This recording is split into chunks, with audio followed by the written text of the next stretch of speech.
சாரியோட பிளவுஸ் நமக்கு தைக்க கொடுக்குறாங்கன்னா அந்த பிளவுஸ் நம்ம தைச்சிட்டு மிச்சம் மீதி துணி இருக்குன்னா அதை வேஸ்ட் பண்ணாம 5 இன்ச்சு அகலத்துக்கும் நீட்டு உங்களுக்கு எந்த அளவு கிடைக்குதோ அந்த அளவுக்கு நீட்டு எடுத்துக்கலாம். நீட்டு நிறைய வச்சீங்கன்னா பொஃபியான ஹேர் பேண்டா கிடைக்கும். நீட்டு கம்மியா இருந்தா கொஞ்சம் வந்துட்டு சிம்பிளான ஒரு ஹேர் பேண்டா சின்னதா அழகா கிடைக்கும். உங்களுக்கு எந்த மாடல் வேணுமோ நீங்க எடுத்துக்கலாம். நான் வந்துட்டு 5 இன்ச்சு அகலத்துக்கும் நீட்டு வந்து 35 நீட்டு எடுத்திருக்கிறேன்.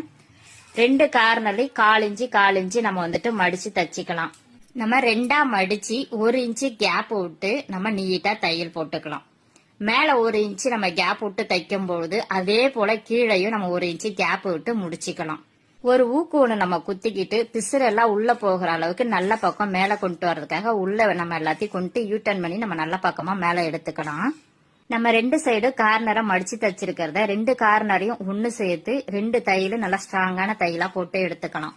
கடையில ஹேர் பேண்ட் தைக்கிறதுக்குன்னு எலாஸ்டிக் விக்குது, பட்டையாவும் விக்குது, இது போல உருண்டையாவும் விக்குது. உங்களுக்கு எந்த மாடல் வேணுமோ அந்த மாடல் வாங்கிக்கிட்டு சும்மா ஒரு 2 இன்ச்சு அளவுக்கு நம்ம வந்து எலாஸ்டிக்கை கட் பண்ணி எடுத்துக்கிட்டு ஒரு ஊக்கு வச்சு குத்திக்கிட்டு இந்த பக்கமா விட்டு அந்த பக்கமா எடுத்து இந்த மாதிரி சின்னதா மெலிசா இருந்தா முடிச்சே போட்டுக்கலாம். கொஞ்சம் பட்டையா இருந்தா மிஷின்ல நல்லா ரஃப்பான தையல் போட்டுக்கலாம். நம்ம 1 இன்ச்சு கேப் விட்ட நம்ம தையல் வந்துட்டு பிசுறு தெரியும். அந்த பிசுறு எல்லாத்தையும் உள்ள தள்ளிட்டு இது போல நல்லா ஸ்ட்ராங்கா 2 தையல் போட்டு எடுத்துக்கலாம். சாரியோட மேட்சிங் பிளவுஸ் தச்சுட்டு மிச்ச துணியில இந்த மாதிரி ஹேர் பேண்ட் தைச்சா சூப்பரா இருக்கும். இந்த மாதிரி ஹேர் பேண்ட் தைச்சா கூலி எவ்வளவு வாங்கலாம் அப்படின்னு சொல்லிட்டு உங்களுக்கு தெரிஞ்சா கமெண்ட் பண்ணுங்க.